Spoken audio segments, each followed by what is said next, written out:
Hudock at about the 9, starts up toward the middle, stutter steps his way around, trying to get to the outside, and he does. He's across the 20, down to the 30, breaks through to the 50, 40. He's going to take this back 91 yards. Live from our Seton Hill University studios, this is Westmoreland on the Gridiron on the Westmoreland Sports Network. Here's your host, Sean Meyers. And we welcome you into another episode of Westmoreland on the Gridiron right here on the Westmoreland Sports Network. Sean Meyers and Dan Flickinger, your two hosts, as always, every Wednesday at 7 p.m. Your home for the best high school football talk across all of Westmoreland County. And we've got a big show again, Flick, to get to.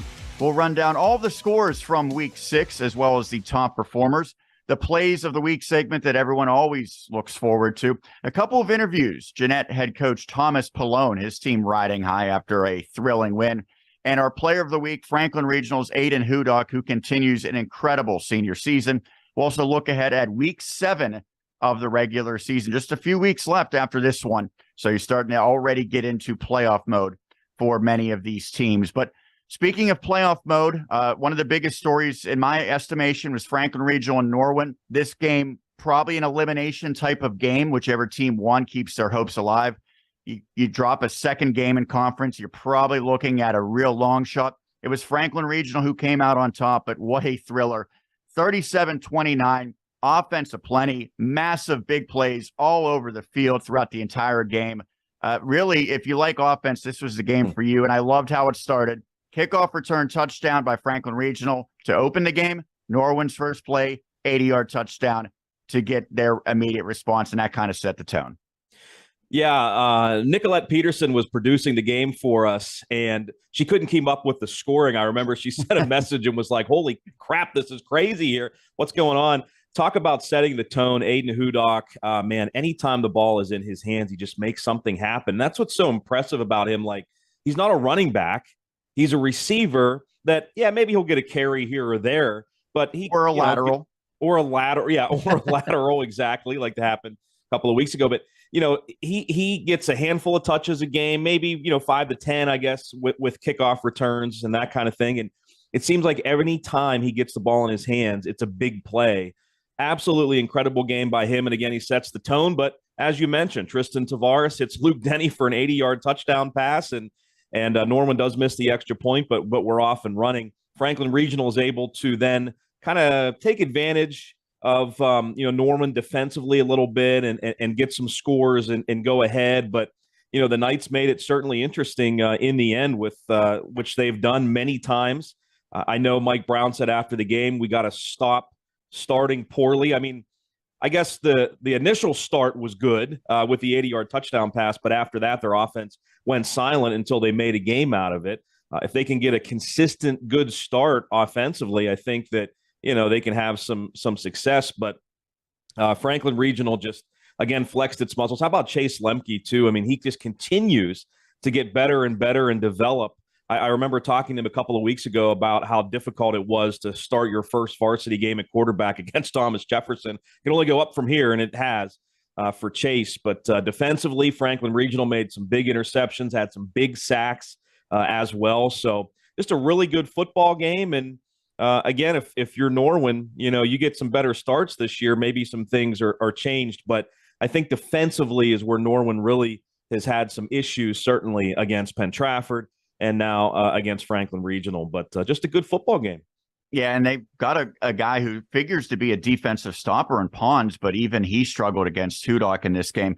Just looking at Norwin briefly, because you mentioned Mike Brown, I think at this point of the season, he's frustrated that his team is not able to get off to those starts that at least give them a decent chance. They don't have to dominate out of the gate, but they have to at least hang around and kind of play on even terms. And then if they can get it going in the second half, but they're trying to climb out of these massive holes. You throw out two games. They lost pretty lopsided against Penn Hills, which is a great squad. They beat Fox Chapel pretty decisively in a non-conference game. But Upper St. Clair, they lost by 3. Upper St. Clair, one of the better teams in 5A. They needed a dramatic comeback to defeat Plum by 7. They come up just shy against Woodland Hills, losing by 7 in controversial fashion. They kind of let the one against Penn Trafford get away late, but they were back and forth for a while in that game. And then against Franklin Regional, they come up just shy, 8-point loss. So they are in there against some of the best teams. You mentioned all those teams in 5A. Those are all pretty much playoff contenders or playoff participants. They're really close. How do they get over the hump, though? Yeah, I think it's, again, getting a better start, certainly, and carrying that through the first half. But they have to figure something out defensively, Sean. I mean, you look at the Penn Trafford game, they were right in it at the end of the third quarter before, Penn Trafford kind of wore them down a little bit, and then Ben Grabowski goes nuts. Last week in the first half, I know Ayden Hudock is a tough matchup for anybody, but Norwin has had issues in tackling in the last couple of years. It seems like big plays, really. It's not a team going down the field methodically. It's 2 plays, 80-yard type of series that their defense has allowed too many times. Yeah, and that's exactly what happened against Penn Trafford as well. So I hate to say they are what they are at this point of the season, but it is tough to make significant improvement at this point of the season. So if you're Norwin, I think you have to hope your offense just absolutely gets off to a tremendous start and continues that throughout the game, which I think they are capable of. And I don't want to take anything away from, what Norwin has done offensively, but, defensively, it's certainly been an issue for Norwin. And speaking of defense, I had mentioned earlier that Franklin Regional had some, big defensive efforts, even though they did give up some points at the end. But Giuliano Marion was really, really good in the game for Franklin Regional. He was able to force a safety late. He had 3 sacks. So a wrestler, one of Matt Levy's boys, getting some big things done on defense for Franklin. And we're going to hear a little bit more on the Panthers side of things with the interview with Ayden Hudock, but just why this matters significantly. Gateway has already clinched the conference championship. They're 4-0. At worst, they'll finish 4-1, but they hold head-to-head tiebreakers over the other teams that can get to 4-1, Franklin Regional and PT. Those teams now, the Warriors and the Panthers, each 2-1. Keep in mind, you want to finish in second place. If you finish in third, potentially then it could come down to needing some things to fall your way in terms of getting in with the wild card. And we saw that last year with PT just eking its way in. So had the Panthers lost this one, they would really have been behind the 8 ball, but they give themselves a decent chance now. And it does feel like it might come down to the final week of the season for Penn Trafford and Franklin Regional. Speaking of Penn Trafford, tough one for them. They lost that first place showdown against the Gateway Gators at Warrior Stadium as Gateway prevails 31-27. The offense really got going in the second half of this game. It was low scoring early. I think we saw a lot of good things from Penn Trafford, but they just couldn't get the stops in the second half. Special teams kind of did them in as well. And Tasso Whipple continued to play at a high level, but they didn't have the 1-2 punch with Grabowski this week. He did almost nothing. I thought Louver put up some good numbers, but it felt like a lot of that came sort of while the outcome had been decided on those final drives. I thought the same exact thing. When Rush Petter sent his stats over, I looked at the individual game stats, and I saw Johnny's numbers, and they did look pretty good, but I think that they were a little bit deceiving because he did rack up a lot of those numbers at the end of the game. Now, obviously, any game, you have a chance to build on things. So maybe even though it was in garbage time, that Penn Trafford can kind of use that, and Johnny can kind of use that with some momentum in the passing game this week, coming into this week's game against Plum. But I do think that was the biggest difference. I think that Penn Trafford could not throw the ball consistently. I remember Carmen Metcalf had a huge gain on a third down, which was big. But other than that, I mean, there really wasn't a whole lot going on in the passing game for Penn Trafford. And you have to give Gateway credit, too. I think that Gateway maybe was a little more athletic, and their secondary covered really well. There were a number of times, Sean, as they were knocking away passes, and give credit to John Ruane. I mean, they tried to get the passing game going, but I think they were decent throws. It's just the windows were almost non-existent. Yeah. So there's another team too out there, that's making plays. They're not looking at it just on Penn Trafford's side. So I do think that was a big reason that Gateway was able to pull away in the game. Just, PT not able, when they get behind the sticks, it's really hard. They did that one time with Metcalf, but it's really hard for them to pick up first downs when they're in second down and 12, which they're not a lot, because of the way Tasso Whipple runs. But, when they are, it's tough for them to get first downs. I do have to give credit to Tasso, though, man. I mean, he has taken such a big step since last year. They established him early. He was really good, right off the bat, kind of punch Gateway in the mouth a little bit early on before the Gators passing game got on track. So talk about another good football game. It certainly was. If they played again, maybe Penn Trafford would come out on top. I thought, Gateway was probably the better team on Friday night. They shot themselves in the foot a couple of times. Penn Trafford also had a big 15-yard unsportsmanlike conduct penalty, Sean. If you remember back, PT scores. They hit like a little squib onside kick shortly before halftime, hits off the Gateway up man. PT gets the ball. And then I think they ran for, I don't know, a handful of yards or whatever, and then they got a 15-yard penalty. So they're behind the sticks there, and they ended up having to punt. So if they score there, maybe it's a different game. I don't know. But always fun to watch PT Gateway go at it. And the Gators did score on 4 consecutive second-half possessions. Now, one of those was a onside kick return for a touchdown, but still 24 points for the Gators in the second half after they had just 7 in the first half. That one of the biggest differences in the game. So Gateway is the Big East Conference champions. They will be postseason bound. A game that had major implications for postseason as well was Mount Pleasant and Elizabeth Forward, and this one was a terrific one. It looked like it might be fairly lopsided for a while in favor of the Warriors. The Vikings come storming back. They get back even, but ultimately it was EF that got 2 touchdowns in the final minute, 39-25 victory. And Coach John DeMarco, a little bit of a vengeance game because he had been at Southmoreland all those years. He gets to knock off Mount Pleasant as the first-year head coach at EF.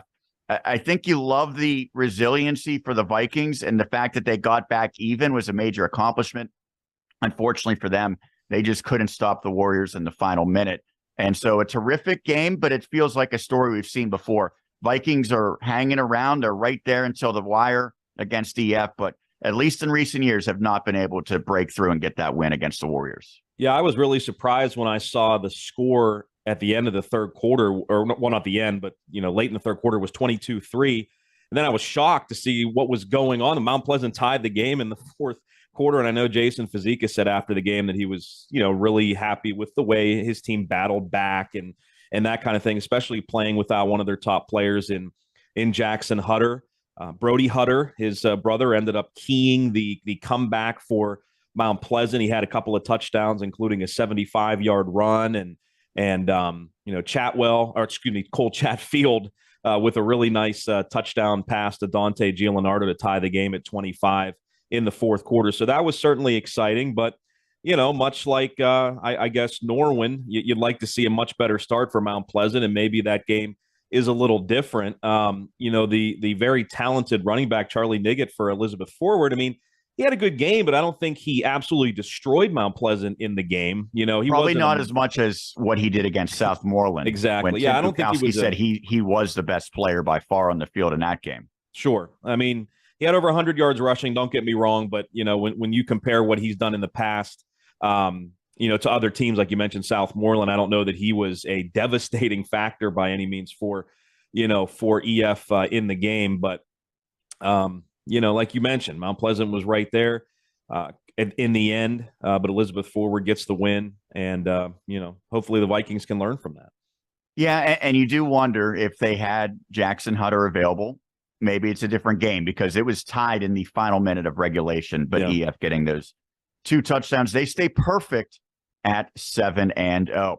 Lastly, from the big takeaways from week 6, the Burrow Buccaneers continue their impressive run. And I use the word run fittingly because that's what they do. That's what Ligonier Valley does. So these pun intended, Sean. Pun intended. I mentioned, I believe last week, will we see a pass completed between Burrow and Ligonier Valley? And if I saw correctly, there was not a pass completed, but it didn't slow down the Buccaneers as they get a 33-13 victory over Ligonier Valley. We had the coverage of the game last year, Flick, down at Burrow, and that was one that Ligonier Valley won on the road. Hayden Siraki was terrific in that game. John Jablonowski didn't play in that game. They had him available, did the Rams on Friday. He did what he does, which is put up some monster numbers. But both teams not able to really throw the football. I think the important thing is you have to kind of play with the lead in that scenario.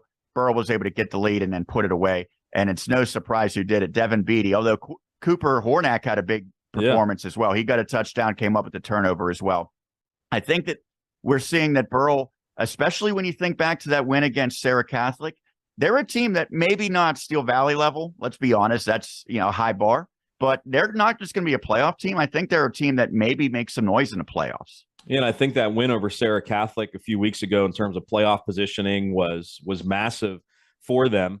And this game, man, you talk about old school, 3 yards in a cloud of dust. You had, I saw a picture, I think it was in the Trib of Devin Beatty, and he just had like paint all over him from the midfield, LV logo and just carrying defenders. I think it was foggy as well in Ligonier that night, last Friday. So it was a really cool throwback game, I think. And let's be honest, both of those teams are, at least Ligonier this year, but Burrell typically the last few years, they're a running team. So it's no big surprise that they would run the football. But it was interesting that John Jablonowski actually played a lot of quarterback in the game. Sean Liotta said after the game, we prepared for the wing tee like Ligonier Valley runs. And, and he was at quarterback to begin the game. He said that gave us a little bit of issues early, but at the end of the day, he said, we believe, we dominated the game.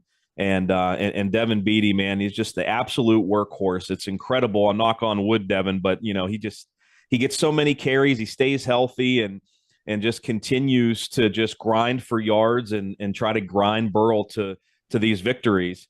And you mentioned, Sean, I don't think I'll ever forget going into last year's game, us saying how much each team runs the football, and it was true. And then it was Burrell, right? Burrell went for a pass the first play of the game and got a big pass play to kind of set the tone. So that was pretty funny. Yeah, and if I'm correct, Chris Smith, who I'm sure is tuning in, will correct us if we're wrong. Hornack's a good wrestler, I believe, as well. I knew that. Burrell. You don't need Chris Smith. I knew that. He's a really good wrestler. So is Giuliano Marion from Franklin. It feels like Burrell is just kind of one of those tough teams, and I think a wrestler, especially a very accomplished one, just fits perfectly for what they do. So that's a big win for the Buccaneers, as we mentioned. They're in a good spot right now. They are 3-1 in the Class 2A Allegheny Conference, only Steel Valley ahead of them. They have a game up on Amani Christian and Sarah Catholic. Those are each 2-1. Remember, those teams did not play a few weeks ago after the tragedy at Sarah. So it'll be interesting to see how it shakes out.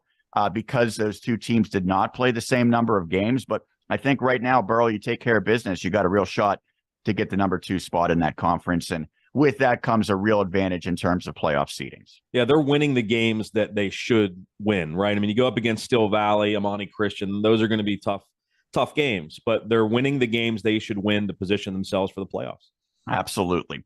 That'll do it for the biggest stories from week 6. We'll take a break. When we come back, we'll run down all of the scores from the past week across Westmoreland County, as well as the top performers. And a little bit later on, plays of the week, Thomas Paulone and Ayden Hudock for our interviews. That's as we continue right here on Westmoreland on the Gridiron. The hybrid operating room, the most advanced surgical environment in medicine. It's a new horizon for minimally invasive endovascular and cardiac surgeries. The hybrid OR provides unparalleled imaging in the operating room. For patients, that means a shorter procedure, less recovery time, and reduced risk for complications. Independence Health System. Expert care here.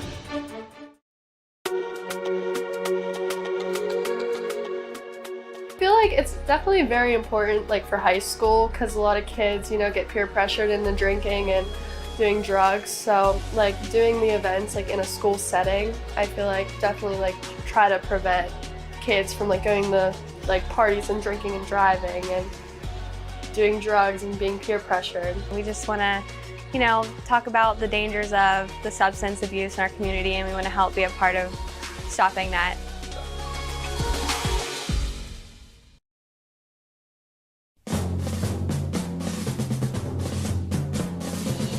We roll along here on Westmoreland on the Gridiron. Sean and Dan every Wednesday at 7 p.m. And a reminder, by the way, of course, follow us on social media. Check out the website each and every day. We got a lot of good content, including Toby Klein. Westmoreland alum Q&A up on the website right now. People remember him from his Jeannette days, but he's getting it done at Edinburgh as well. A terrific player there for the Fighting Scots. Let's run down the rest of the scores from week 6 across Westmoreland County. Some of these games we've already talked about. You can go back and watch or listen to several of them as well, including Gateway 31, Penn Trafford 27, the Gators winning the 5A Big East Conference as a result of that, coupled with Norwin's loss. Franklin Regional, speaking of which, they handed Norwin that loss, 37-29. You can watch that game from Murraysville with the incomparable Jonathan Whaley. It was a tough one for Derry area. They went against a juggernaut Steel Valley Ironman squad. Steel Valley winning via shutout 38-0 over the Trojans. Derry area is now 3-4 on the campaign. Elizabeth Forward stays perfect, courtesy of a 39-25 victory over Mount Pleasant area. EF now 7-0. The Vikings dropped their second game of the season. You can go back and listen to that broadcast as well. Other games across Westmoreland County, Greater Latrobe 35, Ringgold 6 as the Wildcats keep it rolling. That's a struggling Rams team. The good news for Greater Latrobe, they got the mercy rule at the half. They were able to get into their bench a little bit. The other good news, in a sense, I guess it's good news if you're Ron Prady, there was a major upset in that classification in 4A. Really? And yes, it was Thomas Jefferson, who many thought might be the best team, myself included. They were upset by Trinity. Greater Latrobe lost to Thomas Jefferson. They defeated Trinity. So I don't know if that's necessarily good or bad for Greater Latrobe, but I think it's good news for everyone in that it gives them a little bit of hope that maybe Thomas Jefferson is not unbeatable as we might have thought a few weeks ago. What Rocky was that? Like, I think it was Rocky 4 when he was facing Ivan Drago. Yes, that's 4. He's not a machine. He's a man. I think that's what happened. I can't believe Trinity. I can't believe Trinity won the game. I know you can't believe it because when I told you thought I was messing with you. John told me twice. Well, he said that Trinity was up big, and I didn't believe him. I thought he was lying. And then he said that they won, and I thought he was lying again. So, but you weren't. You weren't lying, Sean. You were right. Can't believe it, honestly. Yeah, I am an honest man.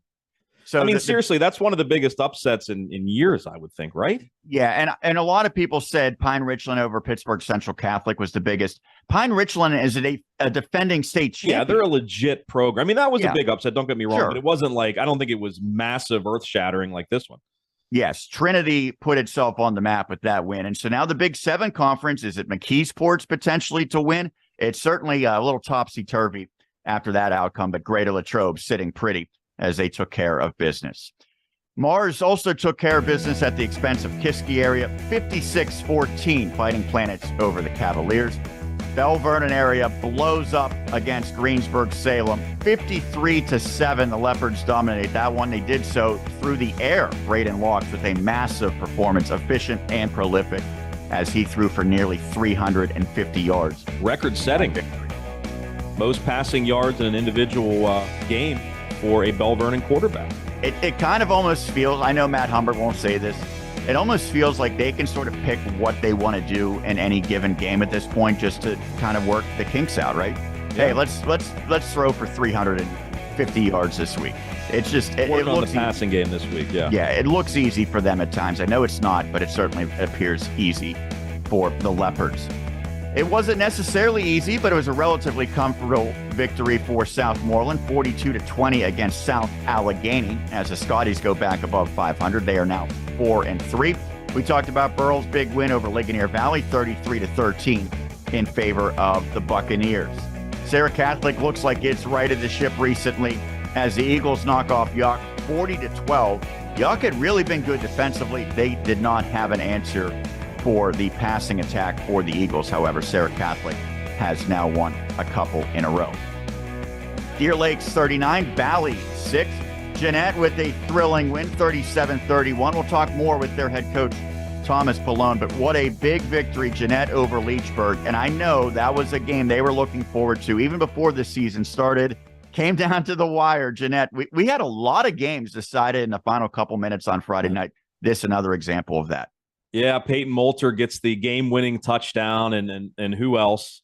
2 touchdowns through the air as well for Peyton in the game, and Noah Sanders, who was kind of held in check in the first half, which is rare, going up against him. He's been tremendous this year. Only had 20 yards in the first half. He had 131. He finished with in the game, so I'd say he had a decent second half. So Yeah, that was just an exciting game. Leechburg takes the 31-30 lead, and then, I mentioned about Peyton Moulter, but, I'm sure when you talk with Thomas, he's going to say, up 23-10, we got to put the game away a lot more comfortably, man, because, again, Jeannette did go down late in the game, 2:36 left. They were down 31-30, but, win is a win, and I think those are the type of games, Sean, that, again, get you ready for maybe this week against GCC, against Clairton, and then for the playoffs in the future, to be down late in the game and to be able to, find it and get back into it and get the win.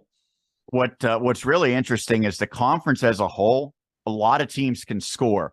Clairton, Jeannette, Greensburg Central Catholic, Leechburg, and Riverview all average better than 30 points per game. So a high-scoring affair between those two teams, not surprising. It's a fun brand of football and one that has been effective for Jeannette this season. Well, speaking of GCC, they got over 30 points again as they win 31-6 against the Fraser Commodores. Fraser remains winless. Greensburg Central Catholic 4-3. Monessen edges Carmichael's 14-13. And non-conference, Seneca Valley from 6A beats up on Hempfield area 42-13. Raiders over the Spartans.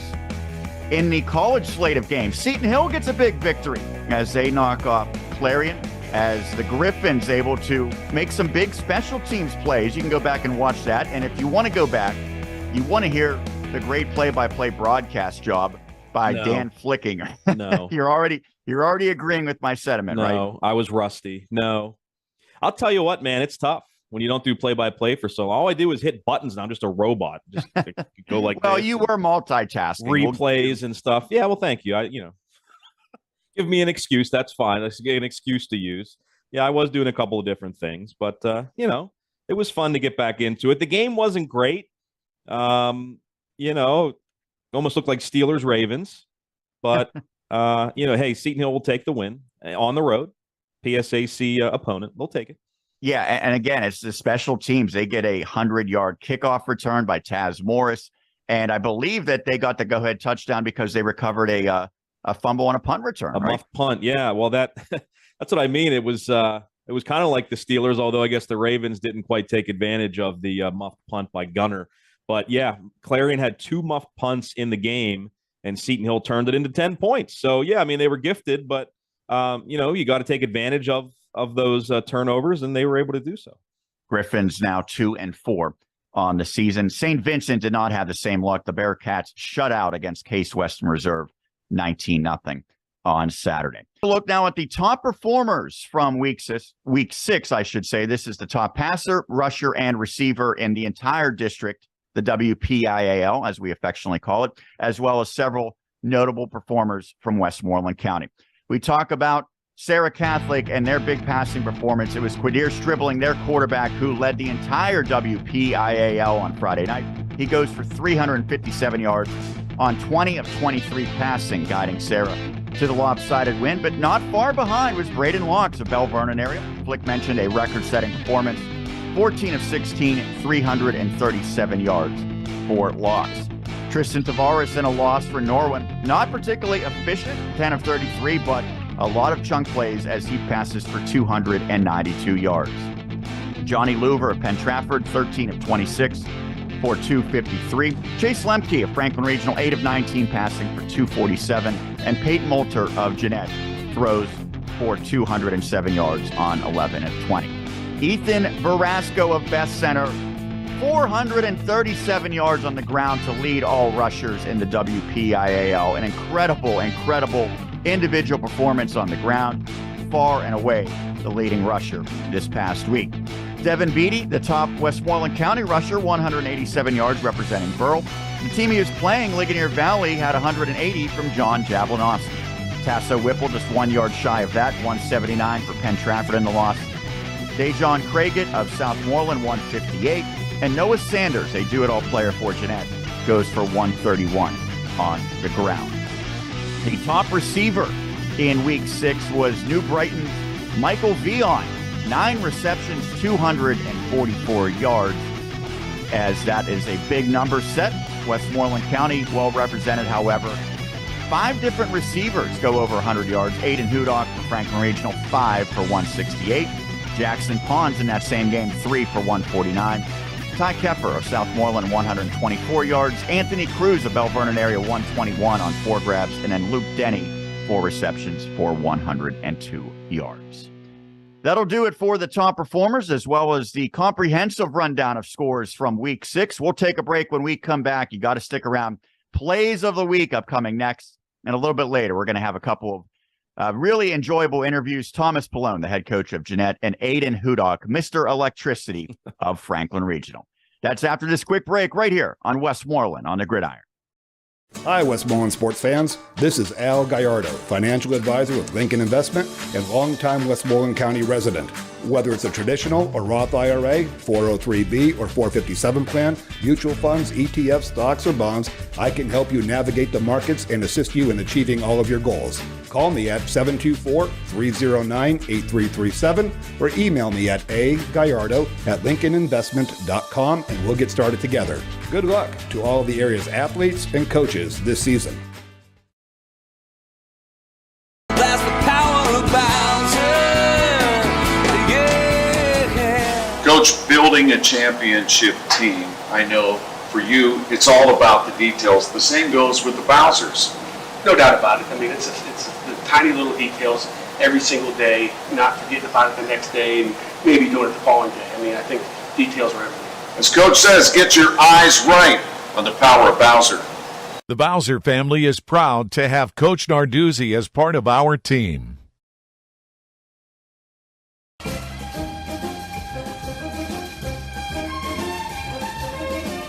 We continue here with Westmoreland on the Gridiron, and now it is time for everybody's favorite segment, Flick. You know what that means. It is time for Plays of the Week. You got it. I'm going to do that old-timey radio. No, I can't do that. You have to put your hand over your ear, too, when you do it. Yeah. Plays of the Week. Maybe that's something that Jackson Ridenauer can he'd be do better from now on. So we've already wasted enough time. Let's waste no more. Let's jump into Plays of the Week because we got some good ones to get to, starting with Franklin Regional. We're going to hear from Ayden Hudock a little bit later on, but for now, we'll highlight his big plays, including he added to his touchdown reel on Friday, finding the end zone 4 times, including the very first play of the game against Norwin to put the Panthers in front, as called by Jonathan Whaley.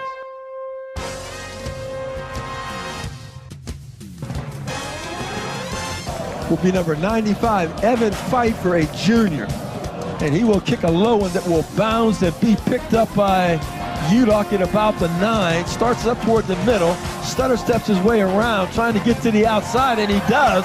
He's across the 20, down to the 30, breaks through to the 50, 40. He's going to take this back 91 yards. Touchdown return for the opening kickoff by Ayden Hudock. And just like that, Franklin Regional gets a touchdown from their most dangerous all-around player on the kickoff, and that is Ayden Hudock. You heard me talk about Ayden, and he showed it there.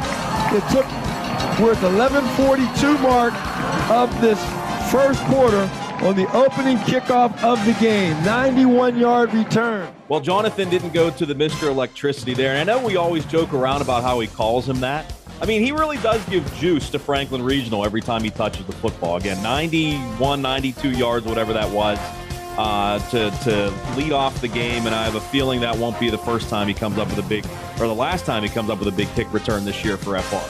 Not the first time either. He's done it for many, many years. What a terrific career. And he continues to have a special season. Again, stick around. We'll talk to him in just a little bit.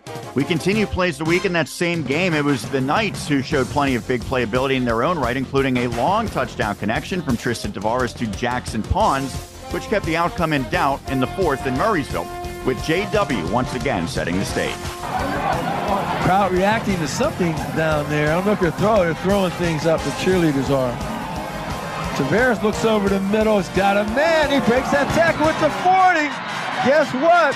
He's going to take it 79 yards for a touchdown.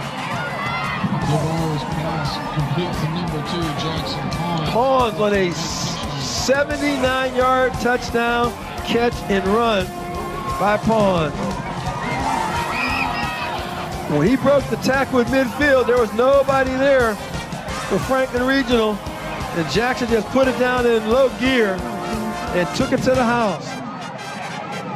And that makes it a 35-20 score, and that took all of 48 seconds for Norwin to answer. You know, I was looking at Tristan Tavares' numbers after the game. I think he had like 10 completions for 292 yards. That's unreal. His yards per pass completion are just off the charts this year. Just another massive play in the passing game for Norwin right there, and got them right back into the game. And he is second currently in the entire WPIAL in passing as a sophomore. Now, the leader, I believe, is a freshman. So bodes well for the future of the WPIAL in terms of some prolific passing for years to come. Well, we talk about prolific passing. In a sense, that applies to the next play of the week. It's Penn Trafford, and although Gateway ultimately prevailed, the Warriors had the house rocking late in the first half, courtesy of Tasso Whipple. He took a short pass and then did the rest as he ran for a long score, with myself and Roger Downs detailing the action. That went well. I guess they already have broken it open. Ron Frady, by the way, former Penn Trafford assistant, is the head coach for Great Latrobe. Short pass, it's open to Whipple. Nobody in front of him as he breaks down the sideline. Whipple, and he will go 73 yards for a touchdown. We saw that very play against Hempfield, Sean. Tasso Whipple just left alone to the left side of the formation. Luger put it right on him. Touchdown, Warriors. Whipple had a dozen catches coming into this game. He's become more and more of a passing option, and that time the Gators just lost him, and then he showed the burners on the back end. It was Knight, the diving effort, the linebacker who was in pursuit. A well-designed play right there by Penn Trafford. You know, Sean, I said earlier in the show that PT didn't do a whole lot through the passing game. You know, the one thing that they are successful at is the short pass, long run game. And that's kind of what, where they're at right now with it. But Tasso Whipple, I mean, he was just incredible again, in the game, and unfortunately a losing effort for PT. And John Ruane's incredible all the time, because every coach that I talk to that's about to play Penn Trafford, they always say that it's one of the hardest teams to prepare for because John Ruane outflanks them, out-schemes them, whatnot. And that's a situation where it's a very simple short pass, but he designed it to get Whipple open. It was hard to get receivers open, but that time he got his running back some room. And once he made the catch, you could tell that was going to be a house call. He's got the breakaway speed, and you give him a sliver, and he will take it the distance. We continue plays of the week with Mount Pleasant area. Facing a double-digit deficit in the third quarter, the Vikings came storming back. They eventually tied the game against Elizabeth Forward. A big part of that surge was Brody Hutter, who had a long score in the third to get the Vikes within striking distance, with Dave Franzak and John Bainbridge painting the picture. You're starting to maybe feel a little bit of a pulse now within Mount Pleasant, especially if they can convert this third down. 3rd and 5. Clock ticks under 2 minutes down to 150 in this third quarter. Handoff is going to go to Hutter. Hutter gets a blocker across the 30, gets upfield to the 35 to the 40, 45, 50, 45, 40, 35, 30, 25, 20, 15, 10, 5, touchdown. And that is Brody Hutter. And that is running buck sweep into the boundary to perfection with both guards. The front side guard, I think, was Coons. On the kick out on the corner was beautiful, and then a square cut by Hutter. He showed some speed. 75-yard touchdown.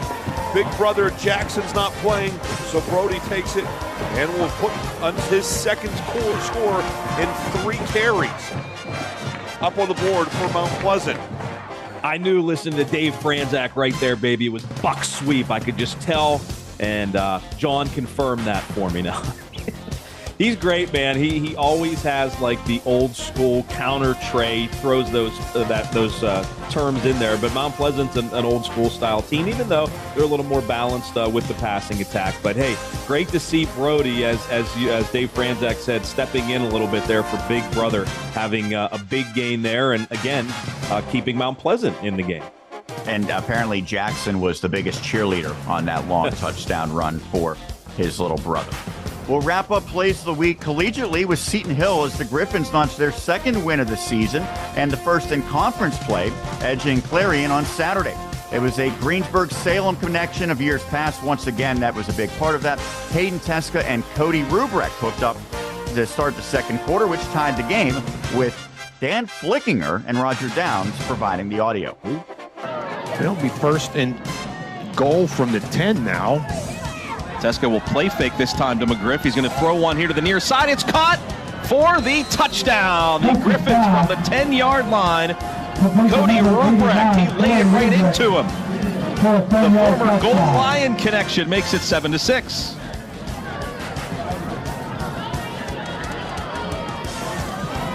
Ten-yard touchdown pass and a pretty one from Hayden Teska to Cody Rubrecht. Beautifully done. What was really impressive about that sequence, Sean, you know, we see Seton Hill have all this trouble on offense this year. They actually had a first down and goal there from the 5. It got moved back to the 10-yard line because of a penalty. And on the very next play, 10-yard touchdown pass from Teska to Rubrecht. So, you know, I think it was a case of where they had to overcome something going against them, which they haven't done a whole lot this year, but they were able to do it there. And nice to see a couple of Golden Lions hooking up at the college level. Well, there was also a return of a former Franklin Regional Panther, Mike Evans. Yeah, Mike Evans, in that game. Yeah, I think he's gonna help them quite a bit down the stretch.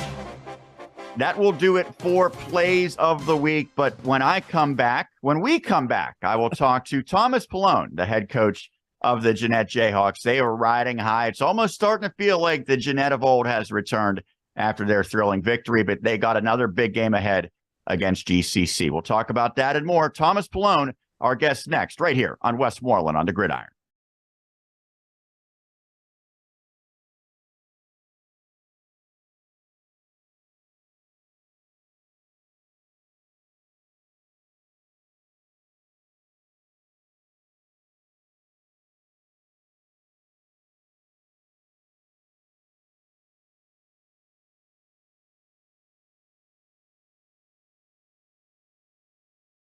There's a place between exotic and exhausted, a sweet spot, and it's here we find the 2023 Kia Forte. Sporty, fuel efficient, and highly affordable. And right now at Smale Kia, lease a Forte LXS for $259 a month, or buy and get 2.9% APR for 48 months. Plus, every new Kia comes with $500 off MSRP and the Kia 10-year, 100,000-mile warranty. Now at Smale Kia.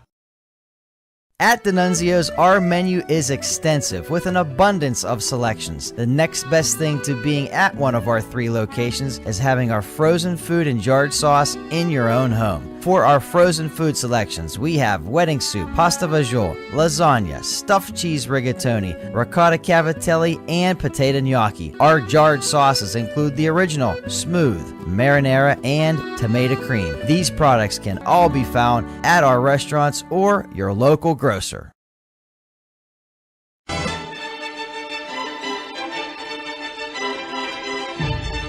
We continue here with Westmoreland on the Gridiron. I'm now joined by the second-year head coach of the Jeannette Jayhawks football program, Thomas Paulone. His team coming off of a thrilling victory against Leechburg last Friday. And first off, I want to congratulate you. I know it's been a great start to the season. You've gotten some big victories, some very exciting victories along the way. Are you starting to feel like this program is turning a corner, getting back to where it was when you played, and obviously in recent years as well? Sure, it's always felt like that, Sean. Even last year, you know, with the red and blue again across my chest, you know, it always feels like Jeannette. And of course, you know, we're seeing similar results with the victories this season. But it's always felt like Jeannette, and it obviously feels like Jeannette with a big week, you know, going into Central Week. Well, so the victory last week against Leechburg, you had to kind of come from behind late. You had the lead. Blue Devils battle back, and then you have to get a late score, and Peyton Moulter delivered, your terrific quarterback. What's that like from a coach's perspective, seeing kind of the roller coaster of emotions, making sure that your team was, I guess, in the right mental place to finish that comeback? Yeah, just that. It was a roller coaster, and just staying in the middle, not getting too emotional. You know, it was to be expected with a Randy Walters coach Leechburg team. They're tough. They fight you till the end. Randy's always playing the chess match. Him and his staff do a great job over there. So it's more or less just trying to figure out, where their guys were and making the adjustments and our guys, getting communicated with and those guys executing, like you said, Peyton Moulter, Noah Sanders, our great offensive line. Our defense did enough to win the game. And like you said, it was a great victory. We just, keeping everybody together. And that's been the theme this year, is just doing it together. Getting a victory by any method or any means is significant, obviously, especially when it's in conference play. But have you noticed that a victory like that, a thrilling last second type of finish, carries more momentum for the players into the next week of practice and potentially even into the next game? Yeah, definitely. The 2 days we practiced, we're 2 for 2 for good practices. So I'd like to think that, almost a scare tactic, right? There was so many things that went great or so many things that went wrong. They were ready to just come back and get to work, knowing how pivotal those moments were and how they executed. And I think it just made them hungry for more football. I don't think it was something that you said necessarily loud enough for your players to hear, but I remember when we came to the training camp long before the first game of the season, you specifically told me and Dan Flickinger, I'm really interested to see if we can win against Leechburg this year. That will be kind of a litmus test to see if we've taken that next step. How important was this game and how important was it to get this victory? Very important. It's, anytime you went on the road in the Eastern A Conference, I got a lot of respect for the teams in our conference, the coaches that coach in the conference. So, like I told you guys at training camp, that was a game on our schedule. It was going to be, impactful, where we were as a football team. And I think we passed the test. So let's look at the season to this point. Your only loss was overtime. So you've been familiar with playing in close games. You're awfully close to being undefeated. How do you feel like in terms of where the team is right now and where do you still need to get better?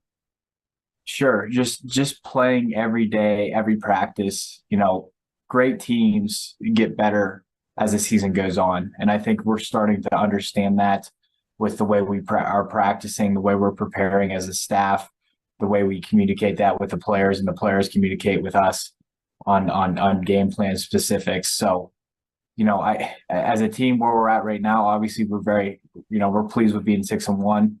In the back of our mind, we know that, there's a couple little things keeping us from being undefeated. And I think those little things is what drives you. You only remember the losses, right? You don't remember every right thing that went correct and all the victories, but you remember the little things that kept you from an undefeated season. So, we got our head down and we're grinding. We got a big one this week. Let's talk about your quarterback, Peyton Moulter. He was pretty good last year, but I think he's clearly taken his game to the next level this year. The numbers have been outstanding, both as a thrower and a runner. He went for over 200 yards through the air and had a crucial touchdown late on the ground. Looking at him throughout his entire season to this point, how has he gotten better and what has he meant to the success of Jeannette? He's meant everything. He was a backup quarterback when I met him.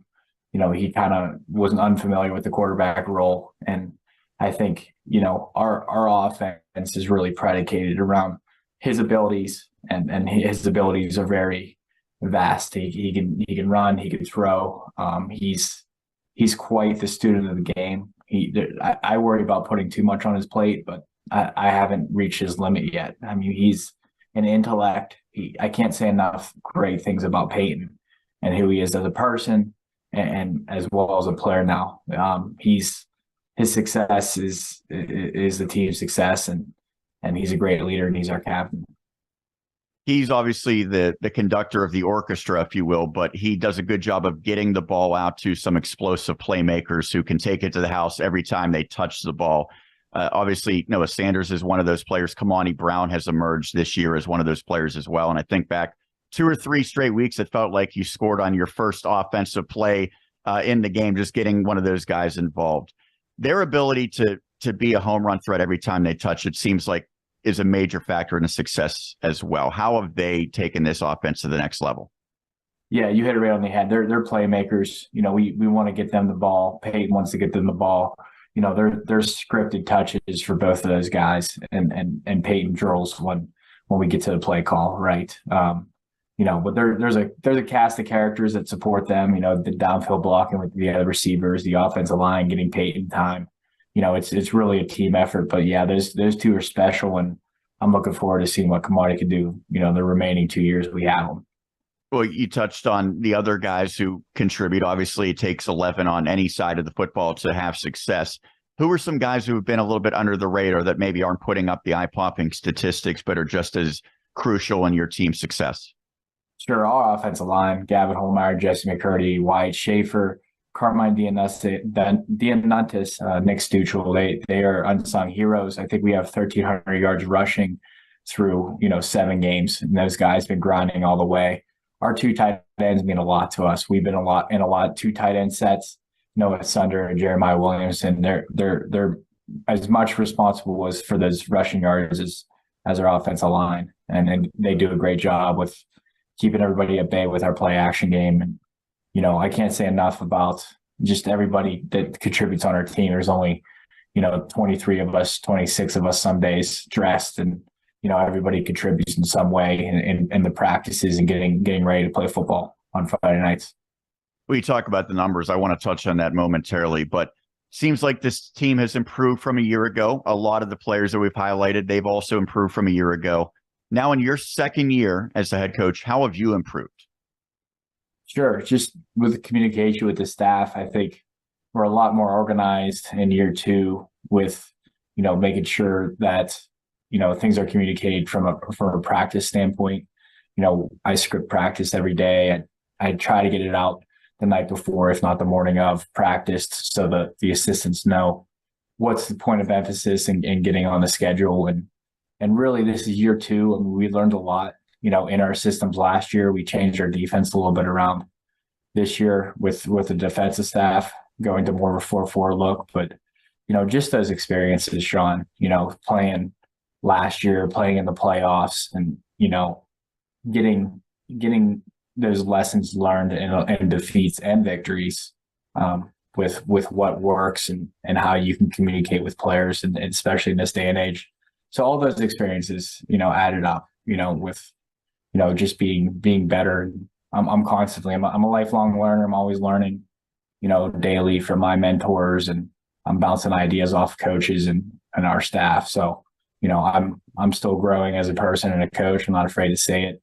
And I'm committed to that because I want to be committed to our players. It certainly feels like a resurgent year, and I know that the job is still not done, but trending in the right direction, I think, would be a fair assessment. That being said, the numbers have been a concern the last several years. Where do you feel like that is headed in terms of, will you have more players available, or will you constantly be battling year in and year out this attrition where you're hoping that you just have enough guys that you can suit up every Friday night? Yeah, sure. So we revitalized the middle school program this year. We have 8 guys on that team, obviously not enough to play, but we've had 2 scrimmages so far. We think there's going to be a third one next week. So we're hoping to supplement those numbers that are incoming. We only had 6 incoming freshmen this year, so we cannot survive if that continues with those low numbers incoming. So we're hoping, we get up to 8-10 a year with the middle school program.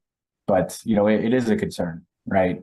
There's only so many kids there. We recruit the halls pretty heavily. I'm in the school at least once or twice a week, dealing with academics with our current players, but also speaking to players that are prospective. But, it's always a concern. We'll coach up, who's there and get the best 11 on the field Friday nights. That's our commitment to our players. But, we want to make sure that we continue to grow the program and making sure that, whoever is available, is there and ready to be a Jeannette Jayhawk. Well, I would think a good recruiting tool is winning some rivalry matchups, and you're going to have a few upcoming, including this week, Greensburg Central Catholic. I always say, regardless of the sport, GCC and Jeannette, it's always an exciting matchup. We've done a lot of basketball games, many football games as well over the years. Not even specific to this year's team. What does this matchup mean to Jeannette and Greensburg Central Catholic? Yeah, sure. Jeannette, it's an old rival. It's highlighted on on the schedule every year. Every resident wants to know when Jeannette plays Central. It's an old rival because, back in the day, the Catholic community in Jeannette, I think, is stronger than Greensburg, PA. They had a choice to go to Greensburg Central Catholic or to go to Jeannette City School. And, that was kind of the choice. And over the years, the, brothers playing brothers, in that game, cousins playing cousins. And I think that's what actually started the rivalry is that those matchups. So it means a lot just because it's an old rivalry. We know Greensburg Central well. Like you said, in every sport, it's almost a sellout, and it's going to be a lot of fun Friday at McKee. A year ago, GCC had your number. They won pretty decisively. I know that 2 straight years the Centurions have come out on top, fairly lopsided. Before that, it felt like Jeannette was kind of running away with a lot of the games. This year, I would anticipate this is going to be a very competitive game that, much like many of your others, could come down to the final couple of moments. If that's the case, what will be key to come out on top? Yeah, just playing mistake-free football, winning the turnover battle and keeping their guys at bay. They got plenty of great athletes on their side of the ball that we need to be ready for, and, just playing mistake-free and just playing with more effort. I know that they have a different coaching staff. JT has taken over John Thompson. What do you see differently this year for them as opposed to a year ago? Sure. They're running a little bit different offense. I think Marco was more RPO. This offense looks like more air raid concepts. I think they do a good job, playing to their players. I'm surprised Coach Thompson, was still in the stack with that they ran a year ago. But, Coach Thompson's a great defensive mind. We know that. He coached Darius Brown at St. Vincent. He was the St. Vincent D coordinator when I was at Waynesburg. So I know Coach Thompson well, as far as that schematic standpoint. So he's a great defensive mind. We're going to have to be ready. We know he's going to be ready for us. We know how he prepares. And like I said, a lot of respect for what he does on the football field and at the collegiate level.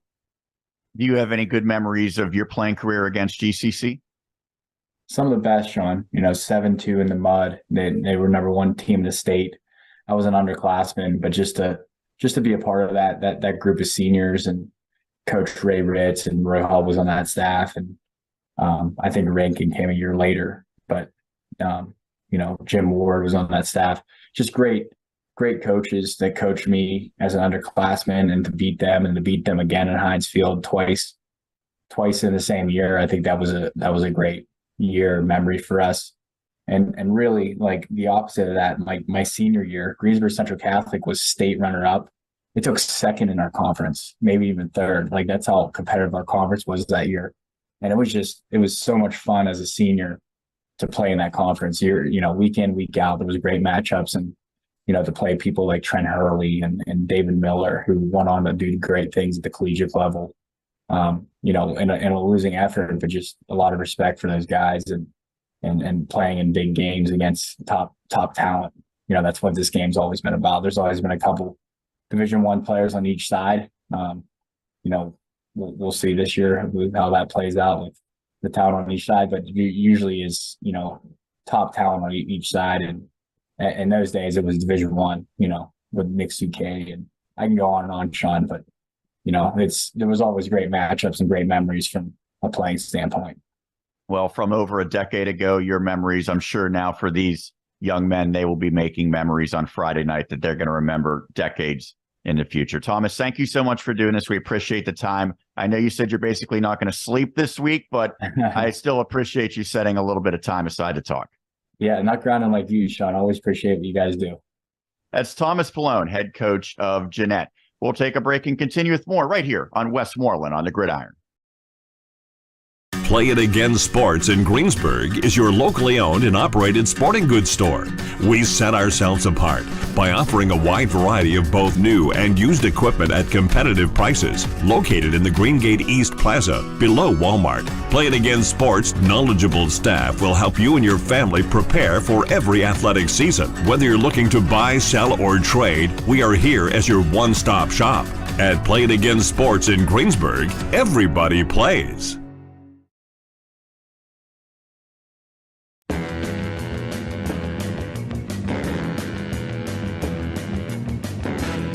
We continue here, Westmoreland on the Gridiron, each and every Wednesday, 7 p.m. on WSN. We appreciate Thomas Paulone taking the time to talk. I remember the first time I interviewed him, I think he was sitting maybe in a restaurant booth.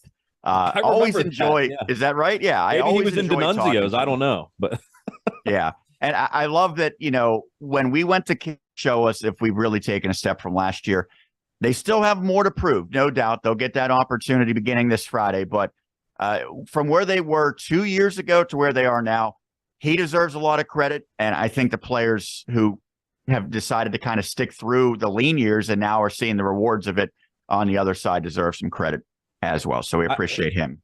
And I think, Sean, that he had a vision, a plan of what he wanted the program to become and what he wanted to get back to. And I think he's really done a great job of executing that. I think he can relate to the younger players really well. He's an excellent speaker, and someone that demands, I think, a lot out of the kids too. So I think he's just the perfect fit, for Jeannette, and they've had certainly a bounce back season.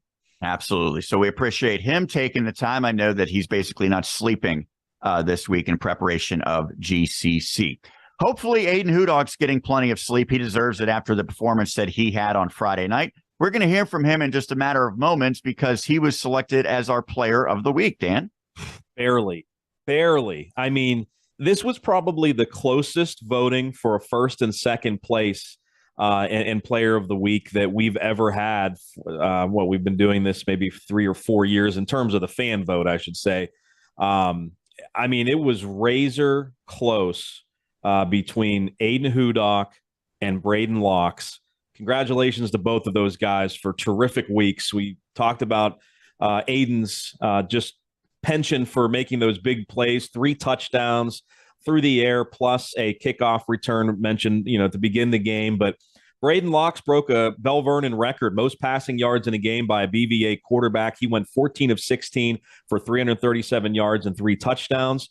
Caden Kiefer from Southmoreland also had a really big game, only completed 6 passes, but 4 of those 6 went for touchdowns, 164 yards.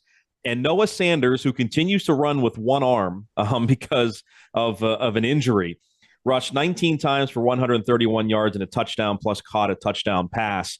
Sometimes, Sean, when we figure out who we're going to nominate, it's not necessarily always the guys that have the best numbers. Certainly that plays a massive role in it. But you look at Noah, 131 yards and 2 touchdowns. Not a massive game, but who did he do it against, right? He did it against the Leechburg team that's pretty good. And he had a massive first half and a big win for Jeannette. So, when some of these teams get lopsided wins and you don't necessarily see a kid that had a big game in our players of the week, that's why. I mean, typically you will, but sometimes you won't just because, maybe a player went up against a team that's a little bit better and maybe didn't have the great numbers. Then a kid went up against a team that's not as good and put up big numbers. So we kind of got to balance that out as well. But congratulations to all the nominees. And man, was the voting close, almost 4,000 votes this week. That's all part of the very complicated formula that you use, the computer-generated formula. It's kind of like how they chose like the college playoff football teams. And yeah, exactly. Next Something week, like I'll have that. a dry erase board to show everybody. Good deal. Well, next, we're going to hear from Ayden Hudock, our player of the week, Mr. Electricity of Franklin Regional. That's as we continue right here on Westmoreland on the Gridiron. Hi, I'm Maria Blasioli, and I'm a kindergarten teacher at Aquinas Academy in Greensburg. I'm also a graduate student in the School of Education at Seton Hill University. Without Seton Hill, I would not be teaching and continuing my education with my master's today. You can learn more about Seton Hill University by visiting setonhill.edu/experience. My future starts now at Seton Hill University. Nothing performs like a Volkswagen, and nobody does Volkswagen like Sendell VW in Greensburg. Taos, Tiguan, Atlas, Jetta, and more. Sendell VW has tons of new inventory on the lot, with more arriving daily. Visit our showroom today or check out our easy-to-use Stop, Shop, and Roll online buying feature. Get your best deal on a great selection of new Volkswagen models at Sendell VW, Route 30 in Greensburg. SendellVW.com. We would love to meet you.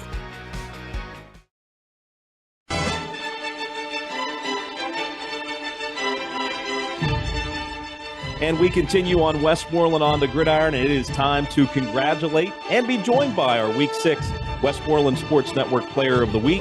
He is senior Ayden Hudock from the Franklin Regional Panthers, or as Jonathan Whaley calls him, Mr. Electricity. He had 5 catches for 168 yards and 3 touchdowns through the air, plus a kickoff return for a touchdown. Ayden, thank you so much for joining me. Do you know Jonathan calls you that, by the way? I think every time you touch the ball, he got that Mr. Electricity thing going. Yeah, I do know that. A lot of people around the school call me that. They joke around about it, so it's a funny nickname for me. No way. That's hilarious. That's great. Yeah, gets around. That's great. Well, hey, you certainly provide the juice, man. So that was a great nickname for you for sure. So speaking of those big plays, tell us a little bit about the victory over Norwin. I mean, obviously offensively, you guys hit some big plays. I'll ask you about the kickoff return in a moment, but what was going so well for you guys offensively to allow you to put up so many points? I mean, Kyle DuPill has been running around a lot for us, so he's also like a big threat. So I feel like they were ready for our run game a lot. But we talked about it all week that if they were going to put me in one-on-one coverage, that they were going to have Chase take a chance with me downfield. And Chase was giving me great throws, and I was just making the plays for him, and it worked out very well. Yeah, how has the emergence of Kyle, I mean, he's been really good this year, certainly. How has that helped the passing game and kind of take some pressure off of you and the other guys there? Definitely brings the safeties down more to like read him. Like they had Pons coming down really quick. We knew he was going to follow that, so we took him out, left him off the top of the play, and it opened up all the wideouts routes, and even Austin Currency got a couple plays for us too. They've been just opened the middle of the field up for us. Were you excited going into that game? Did you know Jackson well at all? And were you excited to go up against him? Yes, I've known Jackson for a couple of years now. We're buddies. We have respect for each other. We're both good ball players. We say it to each other before the games. I was very excited to go up against him. And number 5, he was a very good player. We heard about him all week in film, so we were just really excited to play each other. So we're talking about the offense. Let's flip over to the defense. Norman comes in with a great passing game, and we saw them, hit some plays certainly against you. What was the challenge like going up, against their passing game in that game? Definitely just like the one-on-one coverages. We tried to double up Pons a little bit. We tried to stop number 5. They did make plays on us. Couple of plays, we did get a little lucky with them messing up a little bit, but we all stuck to what our game plan was and stayed with them, so it worked out pretty good for us. All rallied to the ball. Well, Ayden, we felt that electricity to start the game, my man. Wow, a kickoff return really set the tone. I know Norman answered with a big play of their own, but can you kind of take us through the kick return and, kind of what you saw when you caught the football? Well, before the kickoff, one of the refs that came back to me was like, am I going to have to follow you for 100 yards? Or am I going to have to chase you 100 yards? And I looked at him, I said, hopefully. And as soon as the ball was kicked, I just saw all the Norman players rallying up towards me. I found a way to get out to the left and get in the open field. And then I saw Owen Sinclair coming to pass me, and I just made that one cut, and then it was just green from there. Did you wear the poor referee out then? Like, was he worn out the rest of the game? I don't know. Might have been. That's pretty cool. I got to ask you, man. I mean, what is your mindset? Because I feel like every time you touch the ball, it's a big splash play. Is that something that you're concentrating on? Is that just something that happens? How are you able to make such big plays time after time when you're not getting the amount of touches that a running back is, for instance? I mean, our coach rely on like me and Chase to make big plays. Sometimes it just happens, but sometimes we have like expectations that I'm going to make a big play. Like I just said, our coaches rely on that. But most of the time it just happens like the snap of the finger, it just happens. And it's just like amazing to us that it works out that well. What do you think your best trait is as a football player, would you say? Like if someone asked you, what do you do best? How would you kind of respond to that? I have a feeling that, I may be able to say a couple of things. What would you say personally? Definitely beating one-on-one coverage. My speed is a big blessing that I have. Helps me get around players. Definitely finding open holes to settle in and just sit and let the QB work his way around and get me the ball. And then, yeah, I don't know, a couple other ones. I can't really think of anything. Yeah, that works. I mean, we certainly see it. Of course, the speed as well. You mentioned Chase Lemke a couple of times. He won Player of the Week a few weeks ago. Had a chance to talk with him, and we kind of laughed because his first varsity start as a quarterback, he goes up against one of the best teams in the state, and Thomas Jefferson. But his development, I mean, he has gotten so much better. What have you seen from him, from where you're at, in terms of how he's gotten better from that game to, the game against Norwin? Definitely way more confidence that he had right now than he had in the beginning of the year. He's learning how to find get open field, find his receivers. He's also not scared to run the ball. He had a couple runs that have been good for us. He's not scared to lower his shoulder and put his head down. And he's just really developing right now. So it's really a blessing that he's getting better. Ayden, what do you enjoy most about playing football in general? And then what do you enjoy the most about playing for Franklin Regional? Nothing really beats Friday Night Lights. I mean, people talk about college and stuff, but high school was just so much more fun. I mean, all your friends and all the school come around. It's just a great atmosphere. Playing for Franklin is definitely the fan base and the environment around it. They're so excited about it every week, and it's just a super fun day every time it comes to be Friday night. What are some of the best traits of your head coach, Lance Getzy? What do you enjoy about playing for him? Definitely how much he cares about his players and how much he actually wants to win. He wants to win 10 times more than we do, even though we want to win just almost as bad. He wants to get it even more. He sets us up for to succeed in every game. He gets on us every time if we mess up something, not in a bad way, not to take it to heart, but just because he loves the game that much. Every game is so important in this conference, and certainly a big one this week against the Hempfield Spartans. What are your keys to victory? What have you seen from Hempfield? What do you guys have to do well on both sides of the ball to come out with a win? Definitely stay controlling the ball. We haven't really had a lot of fumbles or anything. We had one last week that kind of scared us, but we control the ball and we just stick to our game plan of running hard and getting on our guys. It should all work out perfect, just how it's been going. Now, I saw a picture from one of our pals, Ken Reeby, after the game. It was a great picture of you. I don't know if you were signaling first down or what, but I saw on one of your receivers' glove, it says "Hail to Pitt" on it. What's the story behind there? Are you kind of thinking about maybe leaning there, or is there another piece to that story? There is another piece to that story. One of my buddies that I played with 2 years ago, Caden Smith, you guys have probably heard of him. Absolutely. He actually goes down to Pitt, and he was able to bless me with a new pair of gloves. So it's just awesome that he gave me those, and they've been working out pretty well. So thank you, Caden. Shout out Caden Smith. Good basketball player, too. How about college plans? And I know I just mentioned Pitt, but I'm assuming you'd like to play at the next level. And how's that kind of coming together for you right now?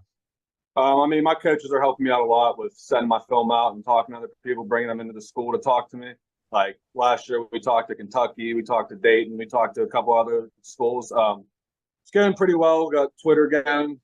People are following me on there, messaging me on there. I've gone up to a couple of colleges for games like Edinburgh, RMU, and all that. Mm-hmm. Nowhere specifically I'm looking at yet. Waiting to see how this season finishes out and go from there.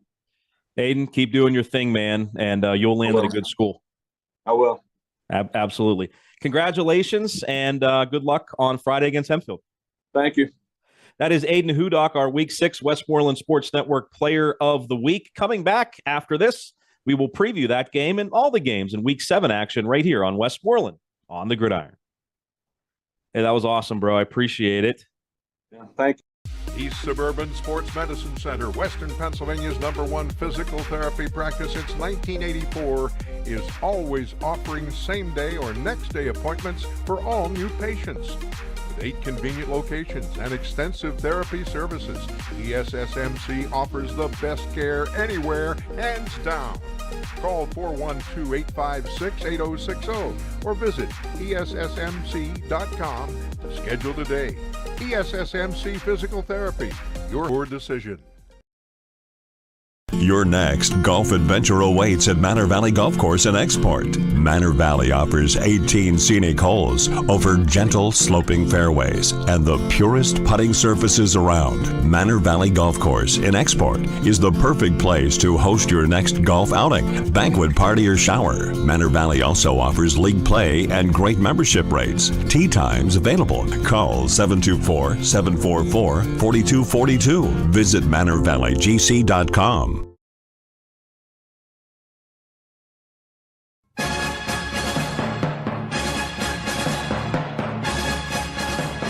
Welcome back for the final segment of this week's edition of Westmoreland on the Gridiron. Big shout out to Ayden Hudock for talking to our Dan Flickinger again. Well deserving for Franklin Regional. He's done it all throughout his entire varsity career.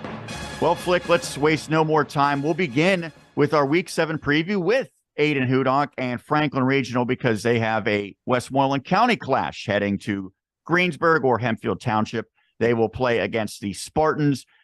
Hempfield area, and we know it's been a tough season. Franklin Regional, this is a game that they have to have. Again, you look like probably we're heading towards final week of the season, PT, FR, but you can't take games like this for granted. If you do, then your playoff hopes are certainly short-circuited. So an opportunity for the Panthers to keep the good vibes rolling.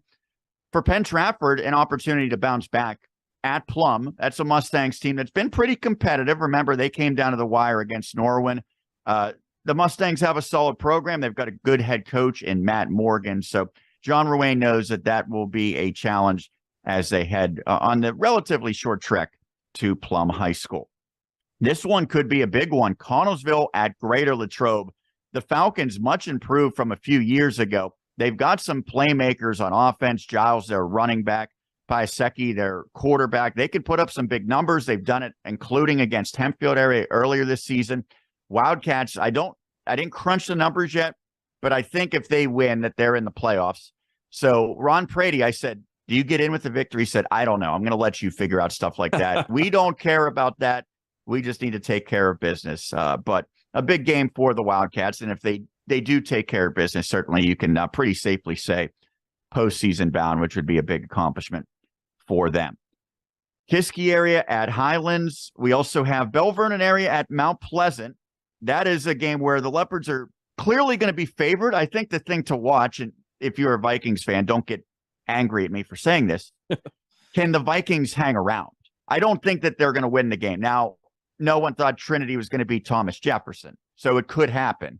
Vikings are a good team. I just want to see, can they make it a 4-quarter game against Bell Vernon area? Because the Leopards, the last couple of years, they have not been challenged whatsoever, even against really good teams like Elizabeth Ford last year in conference.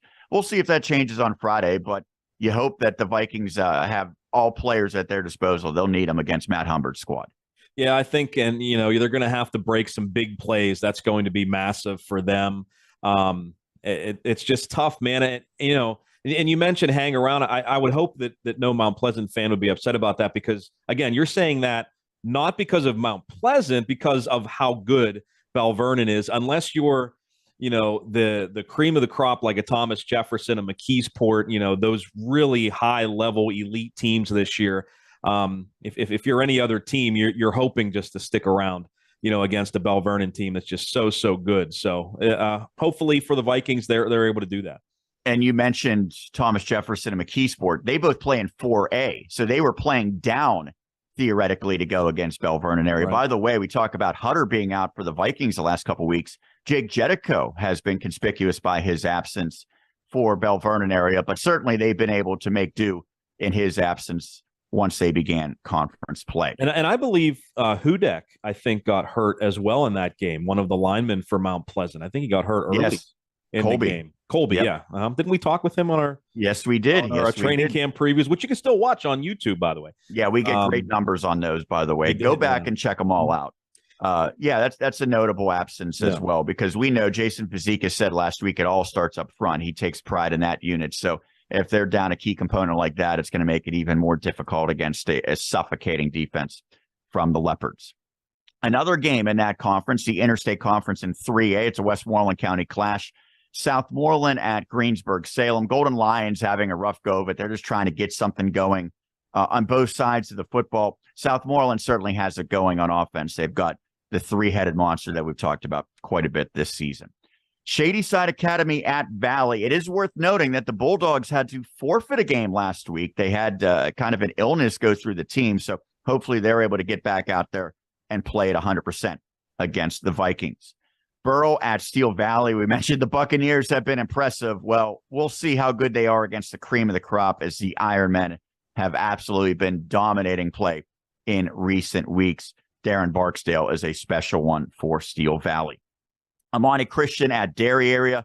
This is a big test for the Trojans, and Amani Christian was a team that we knew that they had high-end talent last year. We wondered, would it yield better results this year? So far it has. They haven't been great, but they've been pretty good, and they've got some guys who are clearly Power 5 players in the future. So Mike Garone, I'm sure, has to come up with a game plan to try to contain those guys. And on the other side, it seems like more of the same, right? It's going to be Ward and maybe a little Damari Robinson sprinkled in for the Trojans for them to have any shot. Yeah, and I mean, we say this every single game. Ahmad Ward has to have a big game for the Trojans to come up with a win. And, ball control, anytime a team with a running back like Ahmad goes up against a team that can, hit splash plays on you, you like to think that if you want to win the game, stay in the game, you got to come up with, some long drives to maybe, keep Amani Christian's offense off the field. And I think that's what the Trojans are going to have to do at home against the Saints. The crazy thing for Amani Christian is they actually averaged the most points in this conference, including Steel Valley. Now, some of that comes from what they did outside of the conference, certainly, because Amani's just 2-1 in the conference, but they're averaging nearly 37 points per game. So they can light up the scoreboard. Trojans will have to do their best to try to take the air out of the football, it appears, in that one. Ligonier Valley looking for a bounce back, but it's not going to be easy. It's going to be at Sarah Catholic and an Eagles team that is starting to find its stride over the past couple of weeks. Yawk at Apollo Ridge, I think that's a winnable game for the Cougars. It's been a down year for AR, and I know that typically they have a solid program, but it seems like a game where the Cougars should win. Apollo Ridge, just 1-6 overall. They are winless in conference play. This is a big one, Flick, one of the games that we will have broadcast of. Greensburg Central Catholic and Jeannette. We talked to Coach Paulone about it. I know that it's been a little lopsided most years because either Jeannette had been so great or the last couple of years GCC overwhelmed Jeannette. It feels like this is much closer to an even fight now in 2023, which should make for a fun one, because I know right when Westmoreland sports was getting started, that was one of the biggest rivalries around. Yeah, it absolutely was. And you're right. I mean, it's funny to think that it's either been Jeannette blowing out Central or the last couple of years, Central blowing out Jeannette. But I do think that, maybe Greensburg Central Catholic isn't quite as good as they were last year. And then Jeannette certainly is much improved from last year. And I know Marco Thomas is no longer at Greensburg Central Catholic, but, as we mentioned on the show last year at around this time, there was some things that happened at the end of the game last year. Greensburg Central Catholic throwing a deep touchdown pass after they were already up, whatever it was, 31-0, 30-0. So, even though it's a different coaching staff at Greensburg Central Catholic, I'm sure those Jeannette kids will still keep that in the back of their mind going into this game. So, but hey, I mean, it should be a great game. Again, I know I always say this, what high school football is all about, but it is. Jeannette, Greensburg Central Catholic, both teams, vying for the top couple spots in the conference. And remember last year, there was a lot of Jeannette transfers who were on the GCC side. Now, Samir Crosby's a little different because he started his high school career at GCC, but he is a Jeannette guy. So maybe not quite to your point. The bad blood has all carried over from last year, but it's still always a great matchup. Whatever sport it is, GCC and Jeannette is fun, and especially when two teams are playing pretty well on the gridiron. Monessen at Jefferson Morgan in the Tri-County South Conference, and then non-conference, Norwin at North Allegheny. That is a 7:30 start time. Dave Franzak will be making the trek out to Wexford for that one. Another tough one for Norwin. North Allegheny is a really, really good team in 6A. On Saturday, a couple of Westmoreland County college games. Seton Hill at Cal U. The Vulcans have been very impressive this season. That will be a 3:30 kickoff. We'll have coverage of that. And St. Vincent at Waynesburg, 1 o'clock kickoff on Saturday for the Bearcats. Flick, your thoughts on the week that was or the week to come? Well, I'm going to talk about the week to come because I think we have some really good games that we'll have on video. Jeannette, Greensburg Central Catholic, always fun again to see those teams square off. We'll have a nice broadcast for that one. Franklin Regional and Hempfield. I don't know that Hempfield has a legitimate chance of making the postseason, but they look at this as playing spoilers, right? I mean, they have a big chance to play spoilers this week. And they've made a big Franklin change. Regional. Dom Dietrich, it seems like now is the guy at quarterback, and we saw him last year as well. They started the season with Kieran Lippman, and I thought he was decent at quarterback, but we know he's such a great athlete. They've moved him to receiver. Now he's seemingly their best receiver. So they've kind of, found an answer long-term at quarterback, and they've been able to use Lippman well as in the last couple of weeks as well. So I don't know that necessarily means that they're now positioned to knock off some good teams like FR, but I think it gives them a better chance offensively. Yeah, so we got that one. Jonathan Whaley will be monitoring that on the Hempfield side. You and Jack Ridenauer will be PT Plum. I think, I thought Plum was really going to be an issue for teams early in the season. Maybe they've fallen off a little bit, but, I still think they're very capable of playing well against Penn Trafford. So, that'll be a massive game as well. How will Derry perform against Amani Christian? So we have certainly some good broadcasts this week, and we certainly want to remind everybody that not only can you tune into all the broadcasts, but don't forget to keep track of all the scores, keep up to date with all the scores all night long on Friday night on our scores tracker and on our X, our Twitter, at Westmoreland SN. Yeah, I'll just do this every time. At Westmoreland SN, and looking forward to a good night of football. And you didn't plug YouTube or any of the other things, but we're all over social media. So, yeah, you check out your content each and every day on the website, on all the social media platforms as well. Yeah, the interviews you see on the Gridiron, they're on, including plays of the week. They're chopped up, if you will, into segments, and they are on our YouTube channel. So if you don't want to listen to Sean and I blab, we hope you do, like we're doing right now. You can just check out the interviews and the plays of the week on our YouTube channel. Absolutely. Well, that will do it for this edition of Westmoreland on the Gridiron. We want to thank Thomas Paulone and Ayden Hudock, our guests, for taking the time to talk to us. You know where to catch us next week. It'll be 7 p.m. Westmoreland Sports Network Wednesday night. It's Westmoreland on the Gridiron right here on the Westmoreland Sports Network. Good night.